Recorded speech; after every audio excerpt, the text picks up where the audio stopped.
Hey Vegas, welcome to Vegas Pulse. Stories from the back of the house.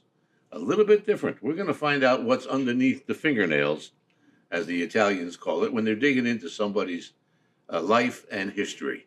Our guest today is opera singer, pop opera singer, an amazing performer. He's internationally known all over the world and direct from Italy, specifically Sicily. His name is Sonny Santino. Sonny. Hey, Ron, how you doing? Now, first up, is that your real name? Yes. Well, Sonny is for short for Santino. Yeah, in the movie The Godfather, that's the way it was. Yeah. Did you Yeah. name yourself that way, Sonny Santino? I did, and everybody You have else a did. different first name, It too? actually came, yeah. No, that's my first name is Santino, Okay. right? Oh, your first name My is first Santino. name is Santino. They came up with this name. It was very hard when I was performing in Asia. It was hard. They couldn't say my name. I mean, I've been called all kinds of names. Sanchez, you name it, Santiago. So all what's these your names. real last name? Verga. Okay, Virga. that's Teresa's. Yeah, yeah. Your lovely wife Yeah, is with my us right lovely now wife. in the Yeah. studio. Hello, Hi, Teresa. Teresa. There she is back there. The Teresa Puffs. Don't forget those. Plug Delicious. those in. Sonny, when you first came to Vegas, what year was that? When I came to perform or when I came to actually Vegas? When you came to see the town, you hadn't performed yet. 1985. So you go back about 40 years. Yeah. That's Yeah. That's about Yeah. then.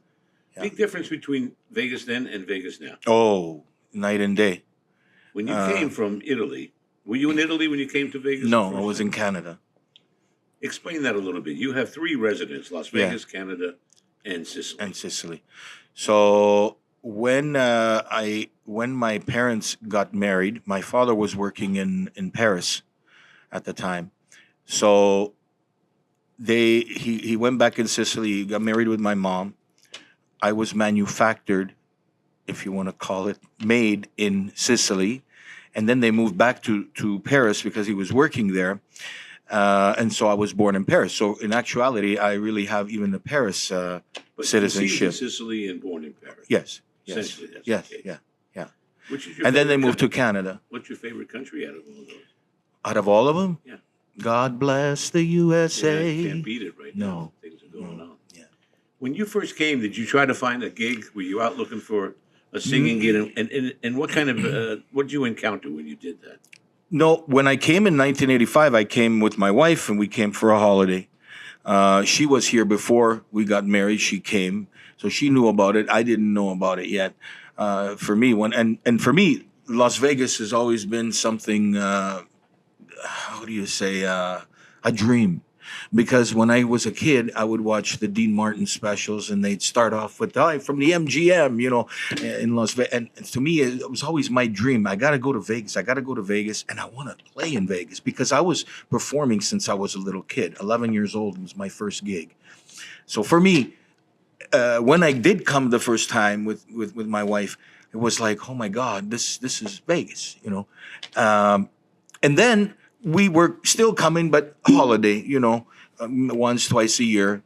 When I finally decided to perform here in Vegas, that was in 1993. And before that, I had a band in Canada, and I was performing weddings, you name it, for the Italian community. So I was the wedding singer. I did that since I was 11 years old. In 1993, I said, that's it. I was a businessman. I had a bunch of businesses, as you've probably seen. Well, you were several different. None of them yeah. were singing at all. It was Well, it was contracting, real estate. all kinds of different. I had the wedding gardening. stores, wedding stores, limousine fleet with the wedding store. I mean, I did it all: photography, video. So I had all that, and then I just said, "That's it. I'm done. I want to take my music career to a different level." And I regrouped a bunch of guys, which was the Blackjacks. At that time, we were called SEC. And I formed a group, and we came out. And 1993, I searched for someone that was having a showcase out here, and that was the Palace Station.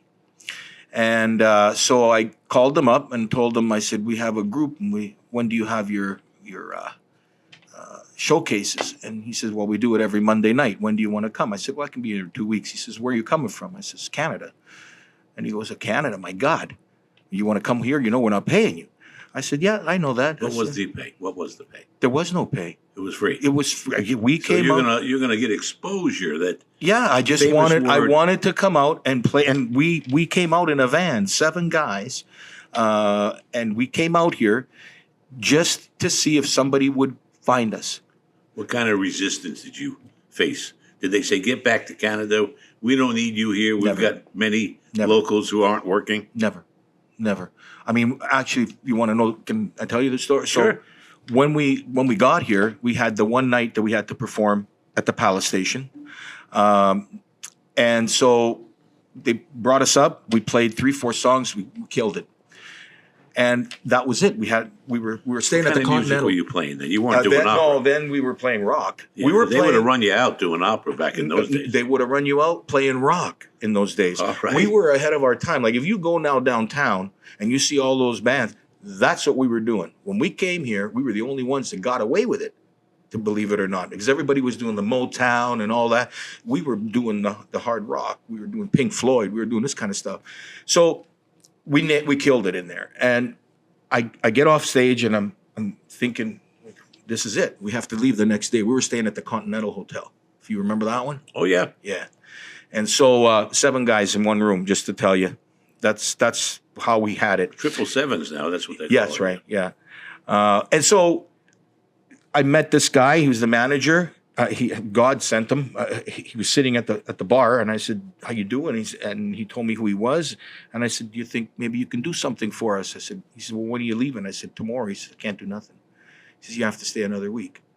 I said, "How the hell are we going to stay another week? We have 7 guys living in one room. We had enough to come there and leave." And he said, "Well, if you want, I can shoot a video." And in those days, there was no internet. There wasn't like how it is today, right? Shoot a video. I'll send the videos out, and we'll go from there. Get yourself some suits and change and outfits and stuff. So we went and we got all done. We did it. We stayed an extra week.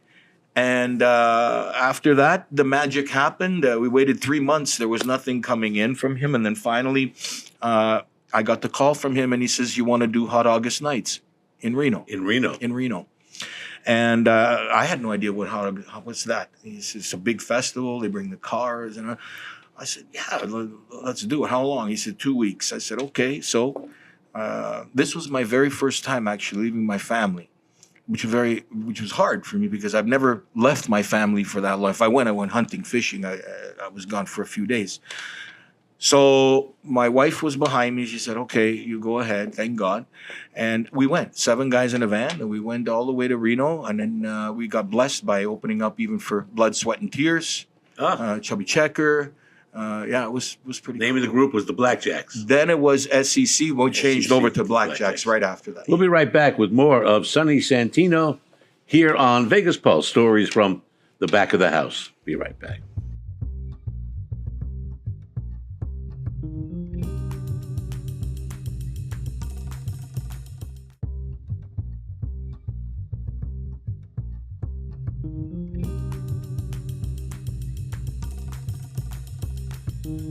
And we're back. I'm Ron Garrett here on Vegas Pulse, stories from the back of the house. With me, Sonny Santino, opera singer, pop opera singer, and so much more. He makes sausage maker, a gardener, whatever he can do. Italians are very versatile people, without a doubt. Big time. They are. So we're up in Reno. Hot August Nights, just to clarify it, is every August they do it. It's the theme song of Neil Diamond, Hot August Nights, had his song, was the name of his song. And it's a car show, and it's great. And I attended several of them when I lived in Reno. I owned a TV station there, or a part of one, Channel 21. And that was the big deal of the year, Hot August Nights. New Year's Eve wasn't bad, but none of like the events we have. Do they still do it? Is it They still still on? do They Hot still August do it, Nights huh? every single They get year. cars. Like I remember people coming from all over the all over country. place, all over the country with great cars. Yeah. Yeah. So you got this gig back in Vegas. You came back to Vegas to do it. What hotel was it? Silver something was in Sparks. In Sparks, Silver Nugget. Silver Nugget. Yeah, John Esquaga's Yeah. Silver Nugget Silver in Nugget. Sparks. And across the street was Sonny Turner was performing. That's where I met actually Sonny Turner. Sparks from was the like Platters. the North Las Vegas of Reno. Only a little nicer. Yeah, nice. When you came here in 1993, what were you doing then? What was your first gig? As I This told one? you, was this one, and then from there, he called me up a week after we were there, and he says, "You want to go to Wendover?" I said, "Wendover." I said, "What is that?" I had no idea. So he says, "Wendover, Nevada. It's just close to Vegas." I said, Oh, no. He says, "On the way home, right? Because I got to go back to Alberta." He says, "On the way home, you want to do a couple of weeks there?" He says, "A big showroom." He said, "Beautiful." I said, I phoned up my wife. I said, "Listen, can I stay another couple of weeks?" And she said, "Another couple." I said, "A couple more weeks." I said, "It's giving me another 2 weeks. It's on the way home." I said, "Okay." So she agreed, and we went. We get there, and we were playing at the State Line Casino. I don't know if you know that place. It was across the street from Wendover's half in Nevada and the and other half- half exactly, is in Utah. exactly. And it's not on the way home. Maybe the way to Edmonton. Well, the it way might- to Edmonton, I had to Yeah, go that- back up. you Right? go that So way. I have to go that way. Okay, so what happened? We get there, and we perform that night. We start.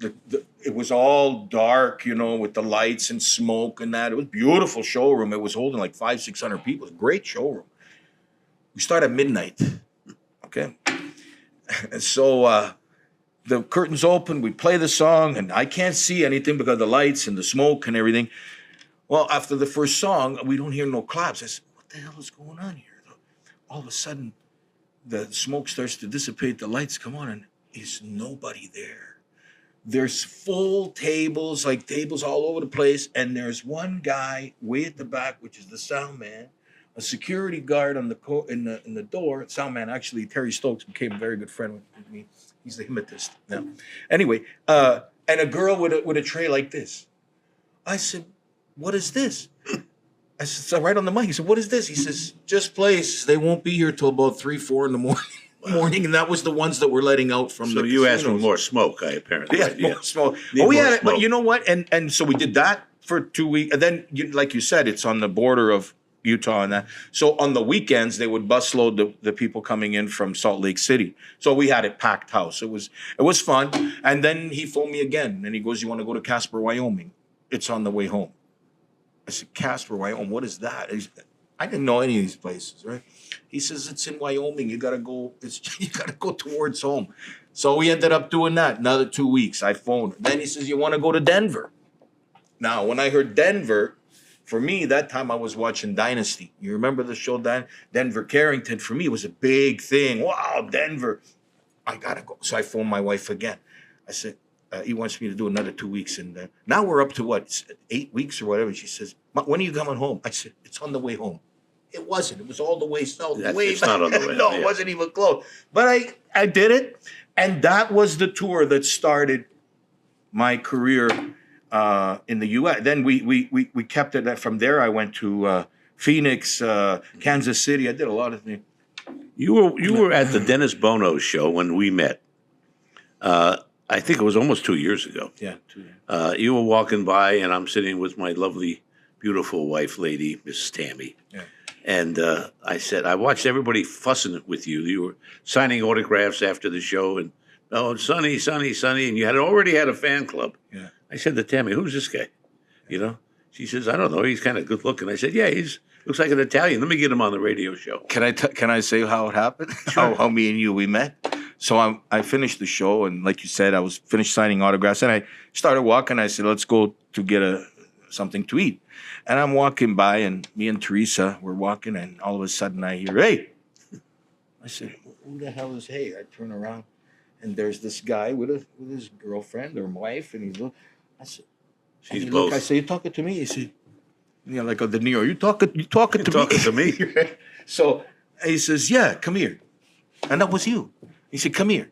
So I went there, and I said, "This guy, you get to call me hey," and and that's how we met. And I never forget that. I always say that still to today. And I said, "This is the guy that I was walking by and called me, hey, come Now here." you're going to do a television show over here at Hey Vegas TV. Yeah, looking so forward to that. The And Sonny, we did our the Sonny first Santino Show. we did our first taping yesterday.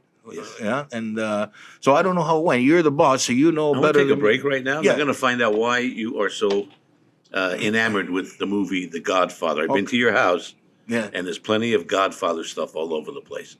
I want to know if you were in the mafia. Hang on to that. Are you still, or were you in, or are you taking money? No, it's all over. We can't talk about it. Yes, we can. We'll be right back here on Vegas Pulse, stories from the back of the house.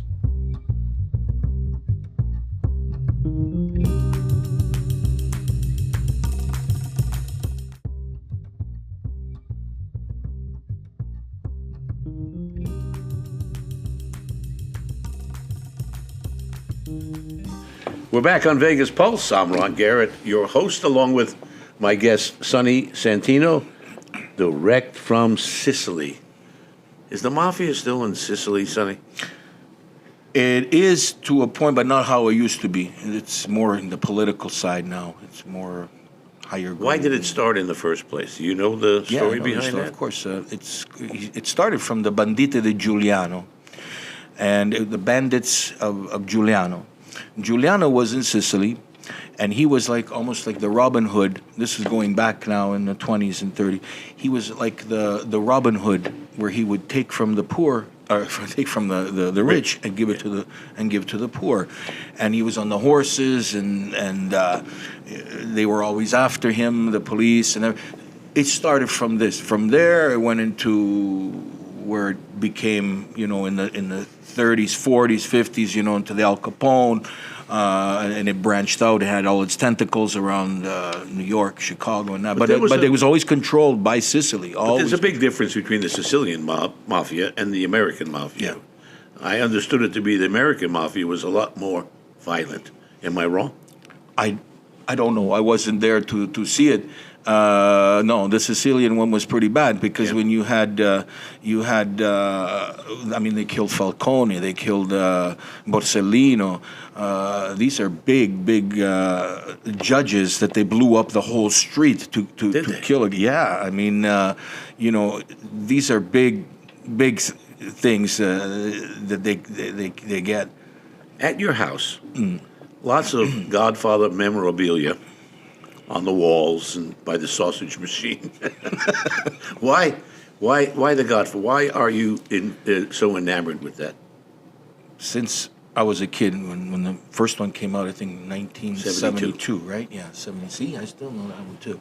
Came out in 72. I was just intrigued. The whole show, the whole movie, the way the family is, the respect, the honor. It's a lot how the Italian families are today, right? And it took me in. I think it's one of the best movies ever made. All three of them, and each one has its own. How many times have you seen it? Oh God, 100 times. Probably more. I watch it every time I can. I love it. I can't stop. Stops. My wife tells me, "How many times are you gonna watch that?" I love it. Mine too. And every time that one in Casino, isn't this right? Yeah, Casino. Oh man, that's another Goodfellas. Every time I watch that movie, and I don't know if you're the same way, I pick off something different. Isn't that true? Let me see how smart you are on the movie. I have a little quiz here. I'm going to ask you a question, see if you know the answer from the movie. Okay. While in hiding, Michael Corleone fell in love with a native Sicilian. What happened to her? Apollonia. He met her in Corleone while he was in hiding, and they got married. And he had the two bodyguards. One of the bodyguards betrayed him. He betrayed him because it had to do with what happened with his father before, when he was a little kid. They killed the mother, and so this guy was in with them. So he planted a bomb to kill Michael in the car. And it killed Apollonia. And she went in the car. She said, "I want to drive. You're going to take me for a drive." And he said, "Okay." But she never drove before. But they put her that she was in the car, and she turned the car on, and good night. And that's what happened. What are the with names her, blew of her the up. three blood-related sons of the Corleone family? Blood-related would be Fredo, Michael, and Sonny Santino. One more. Okay, let's see this one. In The Godfather, which of the Corleone sons was ambushed during a highway toll booth passage? Santino. Your namesake. Yeah. He was gunned down with machine guns. at the toll. It was Sonny that was there. Let's do one more.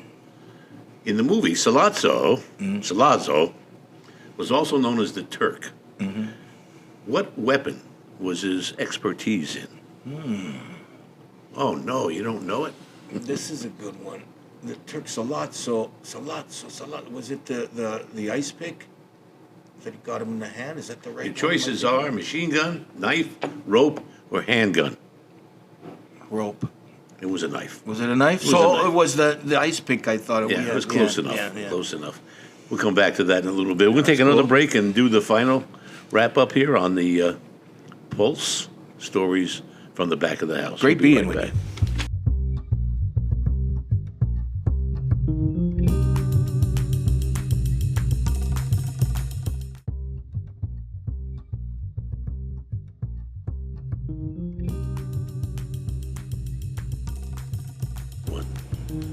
Sonny Santino is my guest here on the Vegas Pulse Stories from the Back of the House. I'm your host, Ron Garrett. Sonny, 5 years in Vegas now? Really, like almost full time? 4 years? No, almost full time. It'd be full time now. It's about we were coming out and we were they call snowbirds. So we were coming out snowbirds. So you've been here a while. And then I finally got my my work permit, and now I'm here. What's the worst experience you've had in Vegas since you moved here, show business wise? Back of the house stuff. The worst? Worst, if any. Can't think. All right. of any. What's the best? The best? Meeting people like you. No, seriously, the people. Well, you have The people of Your Vegas. taste is No. I'm not kidding you. No, I have to be honest. It's like a God blessing. The people of Vegas, I can't say anything bad. I can't. I love them all, and they love me. It's like God puts you in a place and says, "Here you go." Did you find it difficult to be accepted by the local entertainment community? I did at first, and I tell you why. Because when I was playing here in the '90s. I did the Top of the World, the Aladdin, Caesar's Palace, I did all that. But I knew the people, but more of those people were the tourists. I never really got in with the local, okay? Now, the last few years, the local community has taken me and my wife in, and they hug us. It's like a little baby. And I feel so great to know that. So I don't have anything really bad to say about Vegas until something happened to me in 2003 that changed my mind to leave Vegas, and then I went on the cruise ships. What happened? That's a long story. It's Make it short. It's a story like in one way, if you're too good in Vegas and you draw people off the tables, now you know that you were a manager, right? So so they were. So I'm not going to mention the name of the casino, but it was a big casino. They were going to build me a room. They were going to Sonny Santino room. I was performing with this girl, Grace Abarca. She was from Costa Rica, and we were doing Bocelli, Celine Dion kind of thing. And we'll leave it at that. They were supposed to build this thing, and someone in the big arena said, "No, if they play, I don't play," kind of thing, and everything changed. And I got so, and then it was at the point where I'm performing and I'm drawing too many people, so they're saying, why, you got to kind of tame it down, and that. Well, if I'm good, it's no good. If I'm no good, it's no good. What is it? You have to write. So I said, I'm done, and I had left, and I went on the cruise ships. As an entertainment director of a couple of major properties, I made sure that my acts didn't do more than 75 minutes. The reason for that, everybody knows, is because we don't want them in the showroom. Yeah. We want them on the tables. Yeah. And the numbers come down like this, Sonny. If I had 800 people in my showroom, when the show ended, 400 would go out the door. Half are gone right away. Yeah. 25% of those will eat, drink, or do something, and another 25% of those will gamble. And that meant we had those people at at the time, $90 an hour loss times 4 hours. So take the 400 people, divide that by 2, multiply it by what I just said, an average of 4-hour play, $90 an hour. It comes to a pretty good number. Yeah. And that's how we made our money. We were not too interested in ticket sales. No, I know. But we did put acts in that would fill the room. Yeah. That's the way we did it. Now, you've come a long way. You're ready to go. You have your first TV show episode that we shot last night. It's going to be on soon. You have a big appearance coming up August 21st. August 21st at the Italian American Club. And of course, we're going to see you in other places before then. I've also been very blessed for producing the show at the Italian American Club. Is my producer and good friend Filippo Lopresti, which he gives me lots of advice, and he's done a lot for me. And also, let's not forget Trish, Coast to Coast. She picked me up, and that's Trish Cordani. Trish Cordani, yeah. We have 1 minute left. Yeah. Give me final words about your life here in Vegas and how you feel about it. I feel like I'm in paradise. Paradise. Paradise, yeah. I feel That's good to hear. I feel very, very loved. Me and my wife. I feel like I'm in a place that I've been all over the world, and I love the world. I love everywhere I've gone, but this place is next to paradise for me. I think I'm surrounded by many loving people, godly people, and I'm so blessed by God giving me it all. And you, look at you. One more question. Sauce or gravy? Sauce. Absolutely. Of course. What is this, gravy? You put gravy on What the is turkey. gravy? Gravy's on turkey. Ah, of course. Sonny Santino, thank you so much. We're graced to have you here in Las Vegas. I'm honored. You've made an impact, and I'm sure that your show will be sold out over at the Italian American Club. Let's hope so. Where else? The Italian American Club. That's right. And Sonny Santino. Thank you for being my guest. Thank you for having me. for watching Vegas Pulse, Stories from the Back of the House, with today's guest, Sonny Santino. We will see you next time. Bye-bye.